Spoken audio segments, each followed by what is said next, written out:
Hi class, good day. We have the basics of graphic design for today. And on this discussion, we have number 1, typography, 2, color, layout and composition. Then we'll discuss the images, how the fundamentals of design work, and the branding and identity.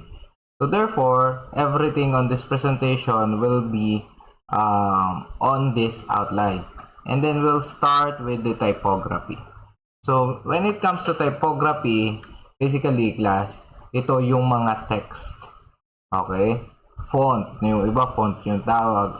But the font style, the text, the slogans, and everything, it all falls under typography. And then, typography is the style or appearance of text that actually bring visual graphics design through the art of communication. Okay, so it can also refer to the art of working with text, something you probably do all the time if you create documents, projects, presentations, and etc. So here may mga samples tayo of typography on which you could also use them as for branding. And then paano ba pinag-aaralan ang magagandang typography? Like for example, we can actually see on these visuals on how they could communicate visually. Like for example, the stop. They often tend to use the word very simple, stop. And then may backing siya na color or background color na red.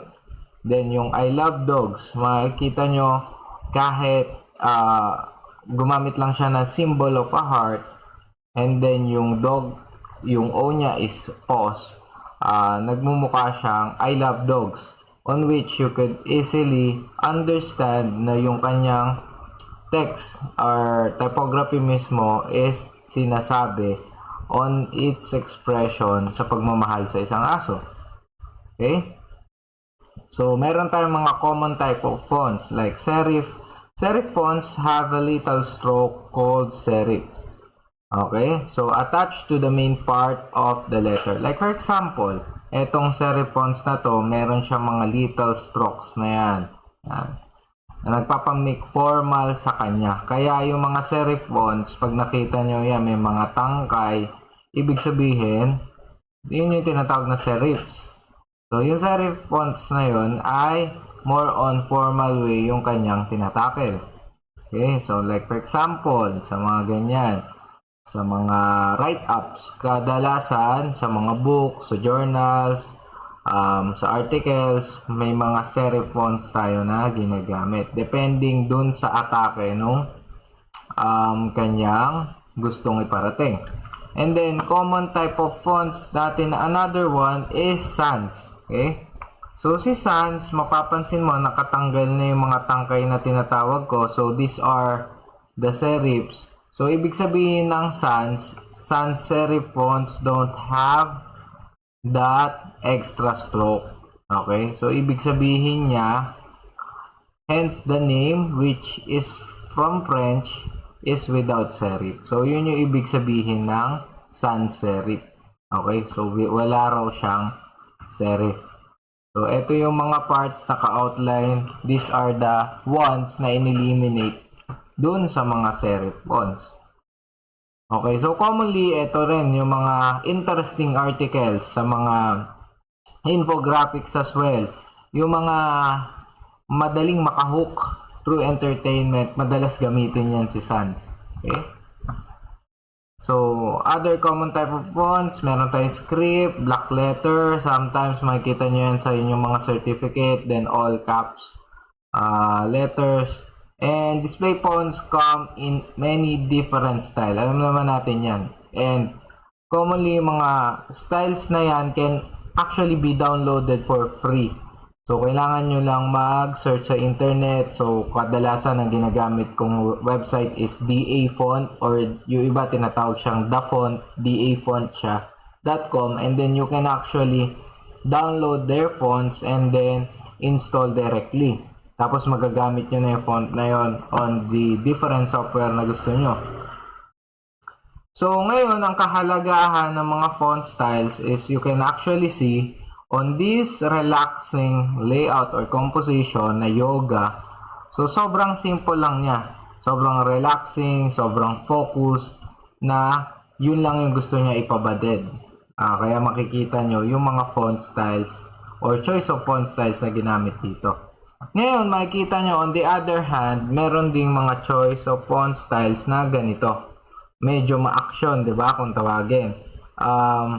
Tapos, yung mga various font styles na katulad nito ay sometimes, minsan modern and merong gustong expression na iparating. Like for example, Battle of the Bands. Kaya yung kanyang background and the whole composition with the font style ay makikita nyo ma-action yung kanyang composition.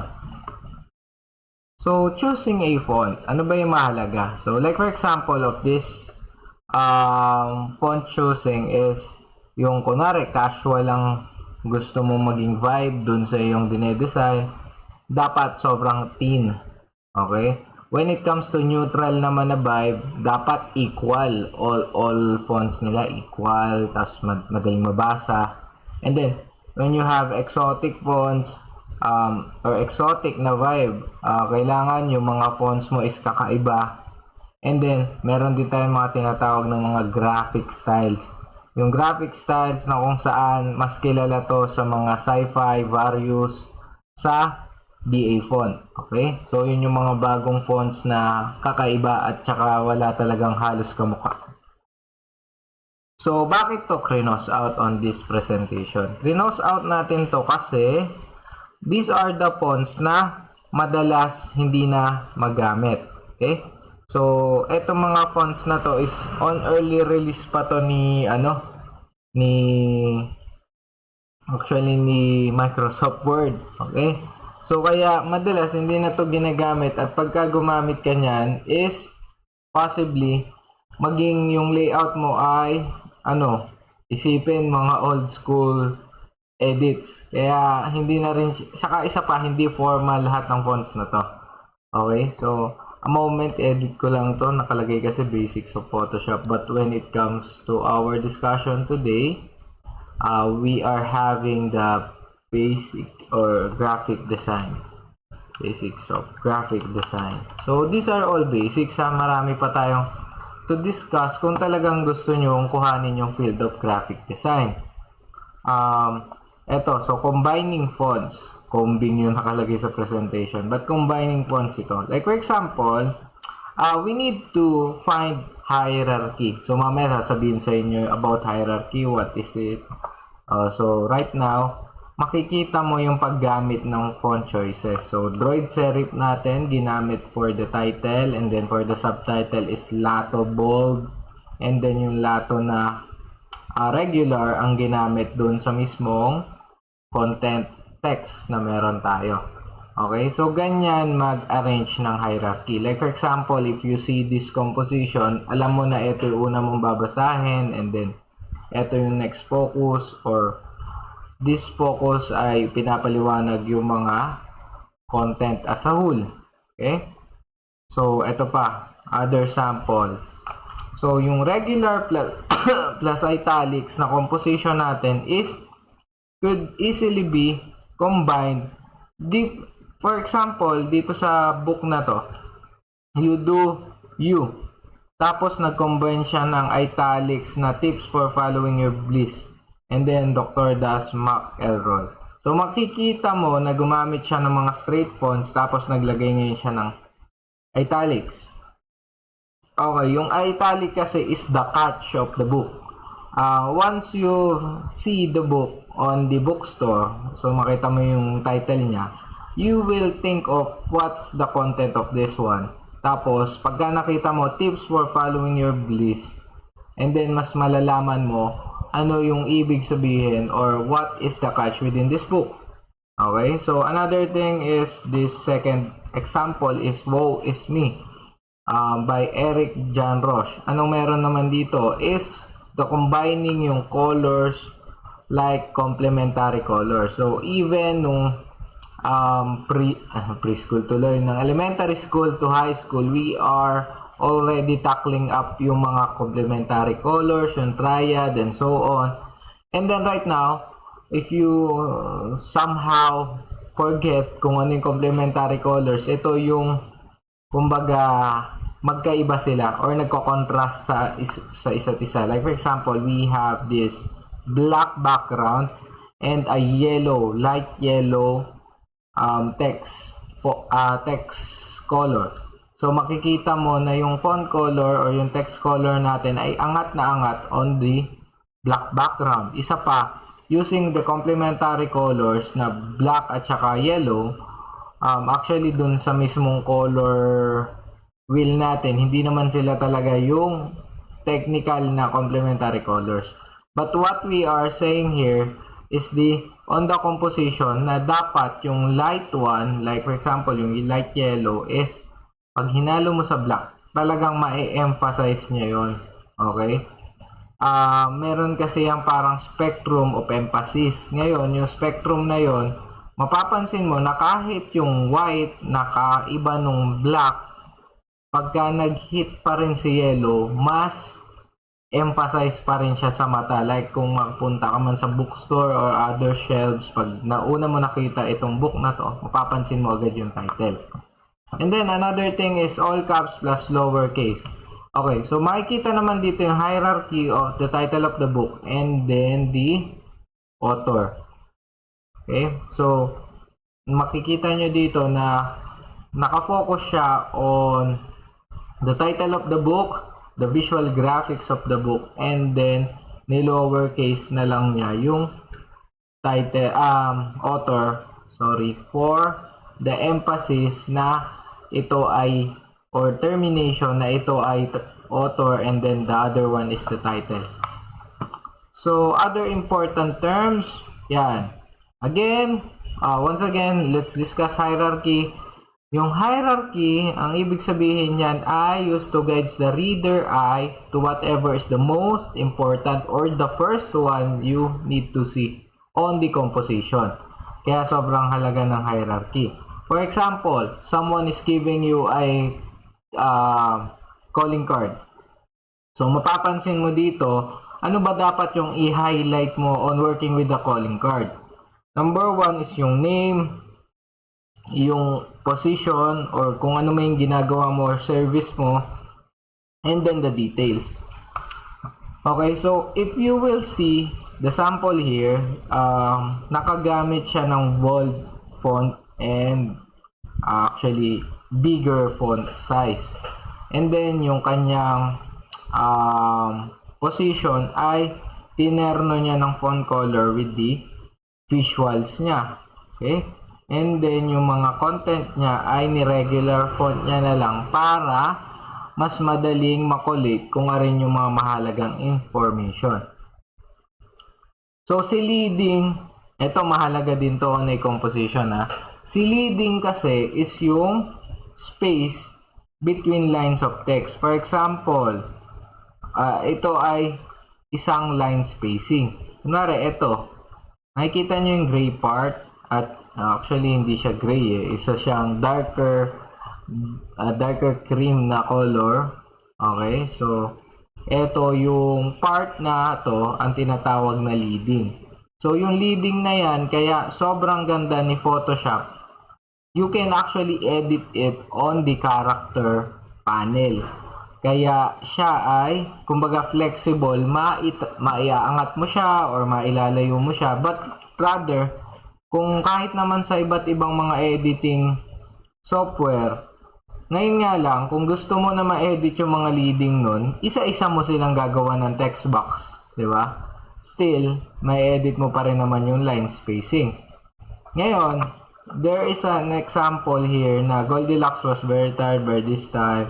Tapos, pagka napansin mo na yung line spacing is yung leading natin is very thin, sobrang hirap basahin or parang ang gulo-gulo niya, di ba? But when you are working with the line spacing na sobrang enough and o kaya sobrang luwag or malaki yung spacing, ay mas madali siyang basahin.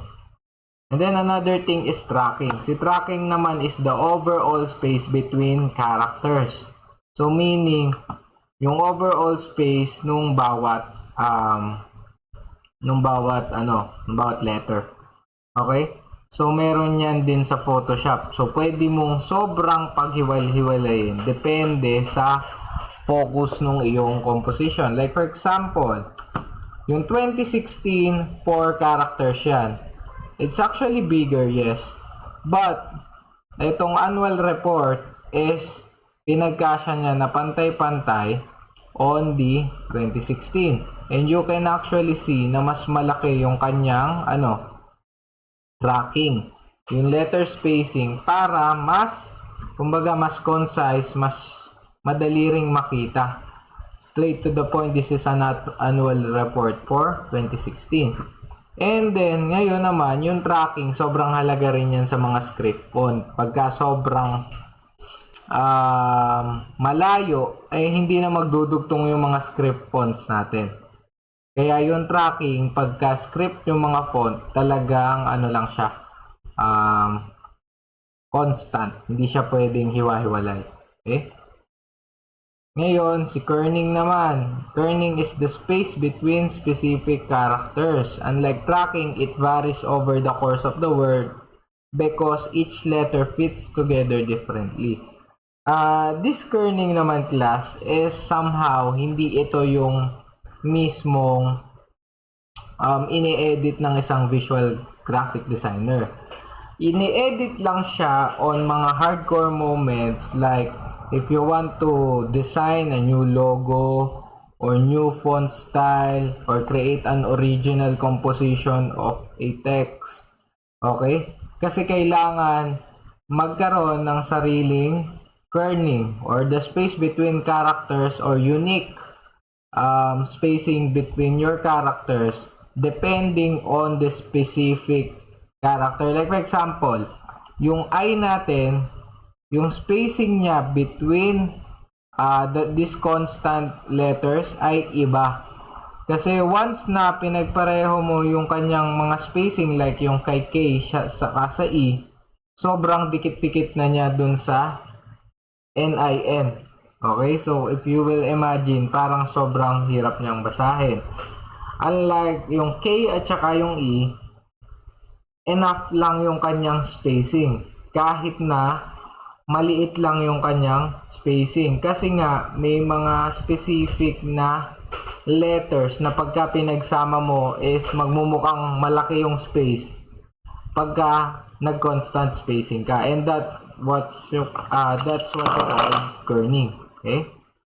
So, pag bad kerning, ito yung example. Kasi baka mamaya hindi nyo maintindihan. So, kita mo, pagka may mga constant na spacing dito sa hindi naman dapat, so parang ang laki-laki ng space na sumihiwalay siya with other letters. So, that's when you will be designing a font style, logo, and so on. So, kailangan pag-aralan nyo yun. Like, for example, if you will be creating a new composition na design for letter B, letter A, and so on, ganun. Kailangan ay enough yung kerning. And these are some examples with good kerning sa fonts. So, kung makikita nyo, we have here the sales report, and then actually yung R is parang K lang din naman, then same sila nung spacing between characters. So, ngayon, let's move on forward sa colors. We have here visual communication through colors, and actually a good example is a stoplight, di ba? So, class, why stoplight ang good example natin? Kasi yung red speaks for itself. Alam nyo na pagka tumama kayo sa stoplight at nag-red yan, you need to stop, and then you need to take note of the yellow na you should stop, or rather mag-go na yung susunod na lane.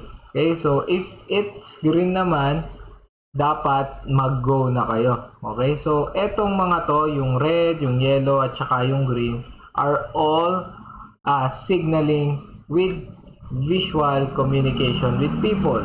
And technically, ito ay colors lamang, pero you can actually know ano yung ibig sabihin per color. And then these are the color basics you have on your elementary discussion. So the primary colors are red, yellow, blue, and the secondary colors are orange, green, and violet, on which they are the combination of these primary colors. So again, babalik tayo sa color wheel. Even you're on college, dapat na naintindihan nyo yung color combination, especially you are a drafting technology student. And the color wheel, if you could use it properly, you can actually create your own color palette when you are designing.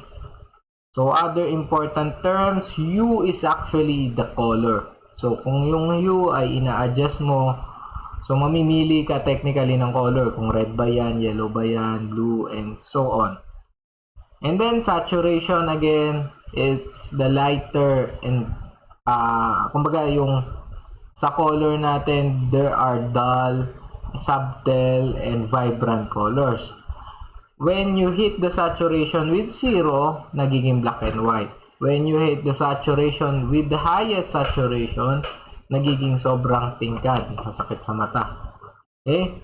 So ngayon, sa value naman is ito yung mismong basically the dark or light or yung parang brightness on the color. Pagka hinit mo yung pinaka dark niya, magiging black yung composition mo. And then, when you hit the highest part of the value, you will have white.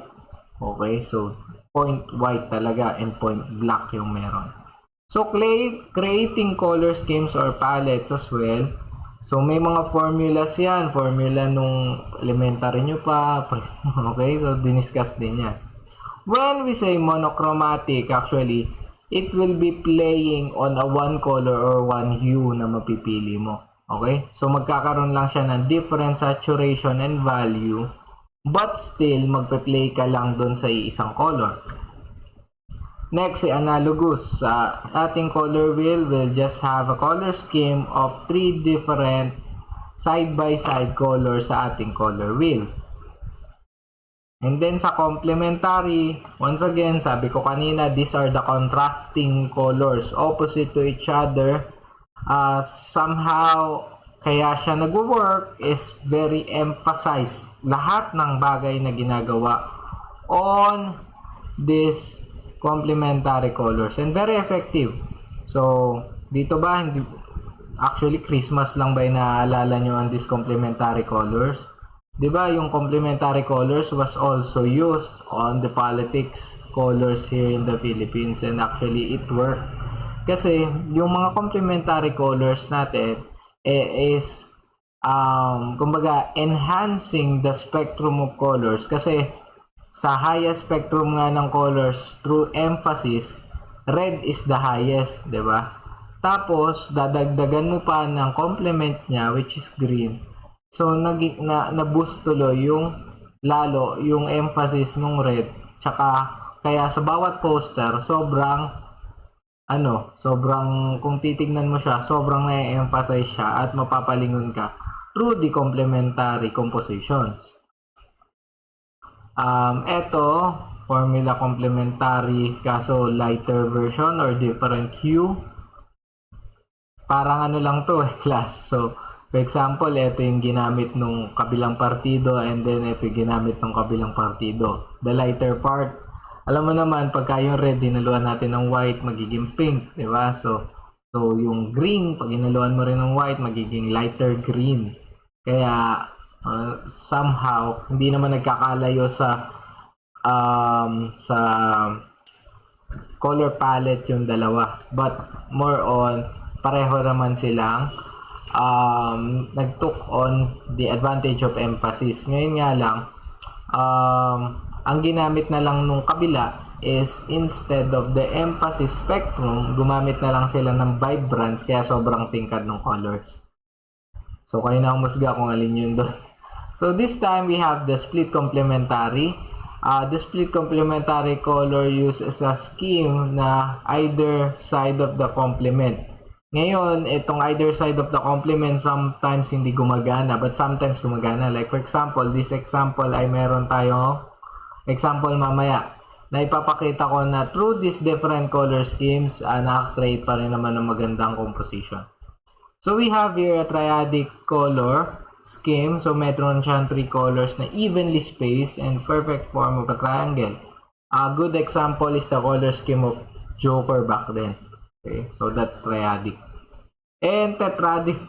So yung tetradic colors natin ay yung 4 colors na nagpo-form na rectangle on the wheel using not 1 but 2 complementary color paints. So check nyo muna kung effective ha. Hindi basta-basta ginagamit yung mga formulas. Like this common mistake, you should avoid high vibrance, kumbaga high saturation, both background and foreground. Hindi nyo nakita kanina yung book na black yung background tapos tingkad yung yellow. Sobrang sarap sa mata. Ito, sobrang sakit sa mata. So makikita nyo pagka pinaghalo siya. Although, if you can see the difference with this layout, di ba high emphasis si red? Tapos haluan mo ng sobrang dull na background na dark blue. So makikita mo na very readable itong design. Color should be legible and easy on the eye, especially when working with text. Then, let's move on forward on the example of a website. So, nakita na ba kayo ng ganyan website? Very colorful? Hindi. Kasi pinag-aaralan din yan ng mga computer technologies, IT, computer science, and so on, ng mga gumagawa or nag-web dev ng site, nag-UI, UX. And actually, yung mga gantong type of colors are you should avoid. Kasi when you actually work on color composition or lahat ng lessons natin on this graphic design, you can actually build something like this one. Okay, so mas madali siya. Mas madali siyang tignan sa mata. Okay?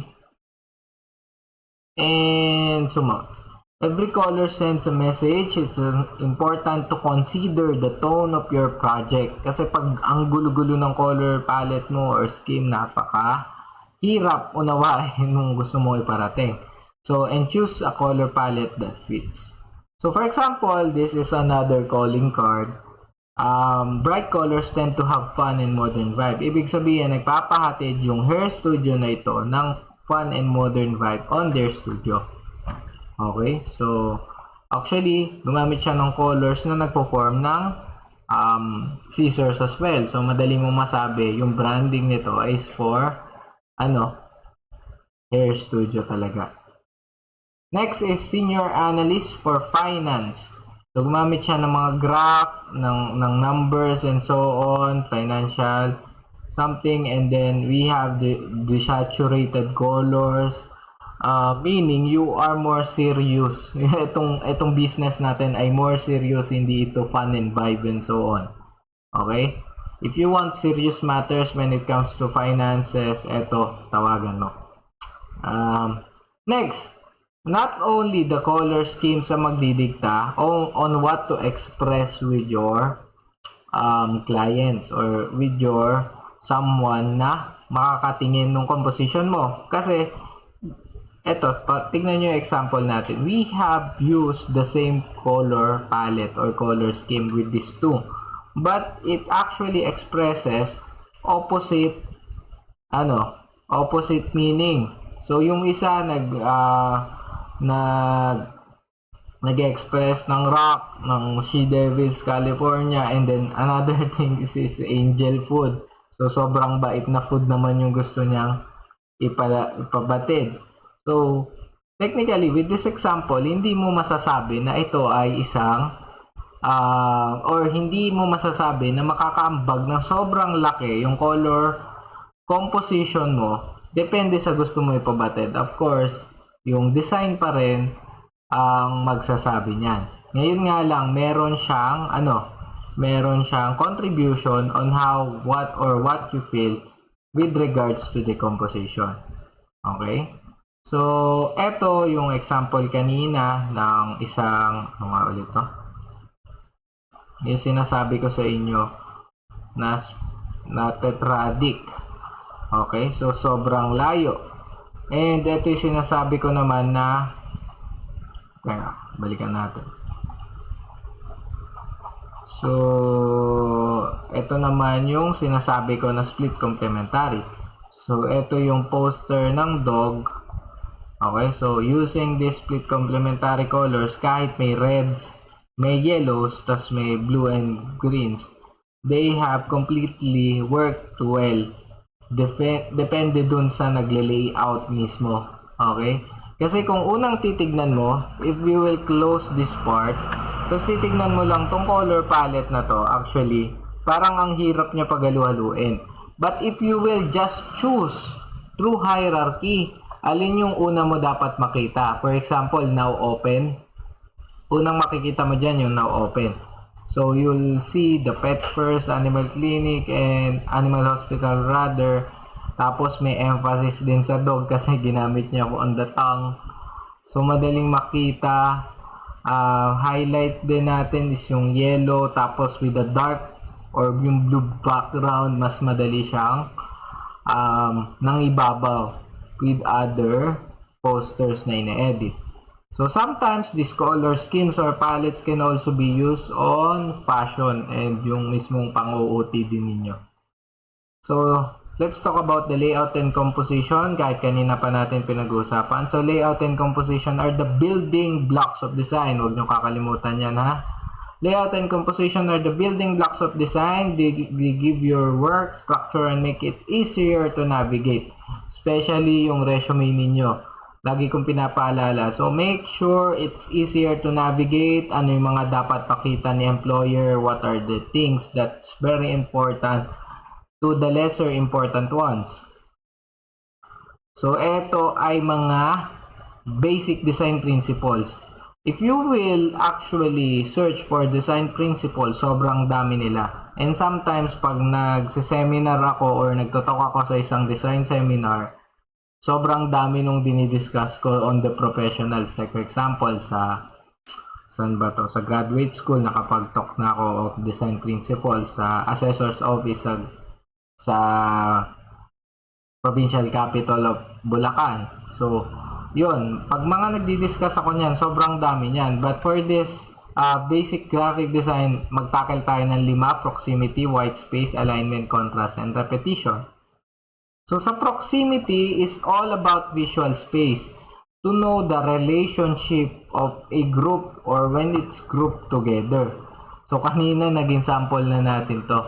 And actually, group dito on whom is the calling card is referring to, and yung mga contents ay magkakasama, and all the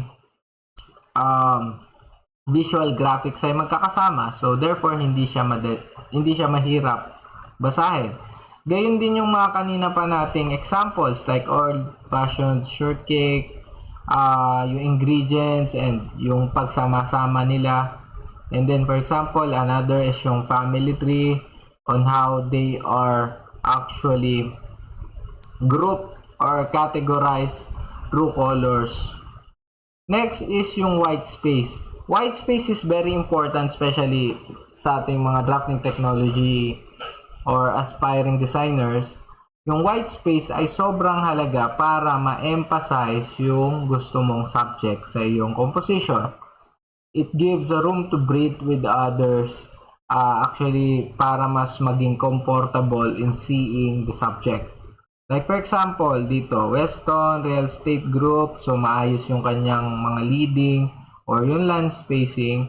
Tapos pinapakita dito na yung Weston Real Estate Group will be serving they are serving the community rather since 1976. Tapos ito yung address niya at maayos tignan. So may mga white spaces, hindi mo naman siya kailangan na i-overpopulate. Ngayon, tignan nyo rin itong note or awareness note na keep your face to the sunshine and you cannot see a shadow. So Helen Keller. Mapapansin mo dito na straight to the point you will be seeing the subject, the visual graphic, at hindi naman niya kinailangan na i-size up pa itong font just to use up the free spaces here, but rather enough na siya para ma-focus lalo dun sa mga important things sa inside the composition. So alignment. Alignment is something you deal with all the time even if you don't realize it. Whenever you type an email or create a document, the text is aligned automatically. So yung alignment natin, alam naman natin na dapat pantay-pantay. Actually, kahit mag-workout tayo with research, dapat alam natin yung mga indents natin, pantay sila. Especially sa resume din ninyo or yung curriculum vitae or CV, dapat pantay-pantay yung mga details kasi kung yan ay hindi papantay, sayang naman yung inaral natin throughout the drafting technology studies natin. So ngayon, dito pa, isa pa. Mapapansin nyo, yan tatlong composition natin ay nakagitna naman. But rather, if you can actually see yung kanilang text, yung see, hear, and speak, hindi palaging kung kailan, paano malalaman ang gitna sa mga fonts? Hindi palaging sa gitna ng letter. Kasi ito, tama, nasa gitna ng letter. The one thing, nasa gitna ng dalawang letter, and then sa dulo, bakit ganun? Hindi natin mapantay. Di ba dapat sa gitna ng E? No. Ang laging titignan nyo dyan, kahit sa mga plates ninyo, paano masasabing equal sides or equal talaga at nakasenter yung iyong composition is that equal yung dalawang sides of the spaces between nung inyong text or detail. Okay, so lagi nyo yon lalagyan ng alignment. Kaya nga laging may margin, may border, and so on. Then contrast is simply means one item is different from another. So mapapansin mo dito is caution. Ginamit yung contrast na black and yellow ulit. And then you can actually see na what separates yung mismong subject to the composition or yung background mismo. Kaya madali mo makita na, uy, ito ay note or parang paalala or reminder na caution, radiation may cause superpowers. Okay? So next is hierarchy. Hierarchy, contrast is also closely tied with hierarchy. Kasi bakit? Which is a visual technique to viewer navigate. So kanina pa tayo hierarchy ng hierarchy. Ngayon nga lang, yung hierarchy na to, which has another example, for example, mga wedding invitation. Yung wedding invitation namin, kami lang nag-edit. Actually, pagka dumating kayo sa edad nyo, pwedeng kayo na rin mag-edit kasi mga drafting technology naman kayo. So, yung save the date ninyo, madaling makita, make it larger font. Siyempre, yung for the marriage of, hindi ibig sabihin na pangalawa siya doon sa text na yun. Ayun yung lalakihan mo. Siyempre, ang i-highlight mo pa din dito, bukod sa mismong event, is yung tao na mag-e-event. So, pwede nga rin na baligtad eh. Actually, you could also work na mas malaki yung kay Cory and Anthony kasi yun yung modern right now. If you will see a wedding invitation, mas malaki talaga yung pangalan ng mga kinakasal kaysa dun sa event na ito ba ay for reception or for wedding ceremony. Okay, and then magpa-follow na lang yung mga other details dito sa invitation. So, layout and composition, yan, so on. Ganun din sa menu, di ba? Laging meron yung pinaka-title or header ng menu. And then, we have the subtitles or subcategories na kung ano ba yung mismong type ng pagkain na pwede mong orderin dito. At saka yung mismong mga pagkain na. Okay? So, gino-group up siya or sinasubcategorize siya para mas madaling basahin. Kumbaga, naka-group sila. Okay? Parang sa mga org chart, hindi naman pwedeng dikit-dikit lahat, no? Yung mga magkakatabi din. And wala na. So, if you have questions, actually, you can message me. And these graphic designs or basic of graphic designs na discussion natin is very basic lang talaga. You could actually learn more inside the internet and hopefully, mas marami pa kayong matutunan. Alam naman natin, medyo dumadami na rin yung gumagawa ng composition right now kasi sobrang dali sa Canva. But still, you can actually work more creatively sa mga bagong techniques and hindi lang yung mga traditionals na which I have been discussed. So much better to improve yourself working with new technologies and new applications for designing, and of course yung mga fundamentals what you've heard on this presentation, you can actually use them so that you'll improve yung mismong inyong mga layout and composition design. Lalo na pagka nagpe-present na kayo nung mga presentations ninyo sa thesis. So, yun lamang, and thank you very much for listening.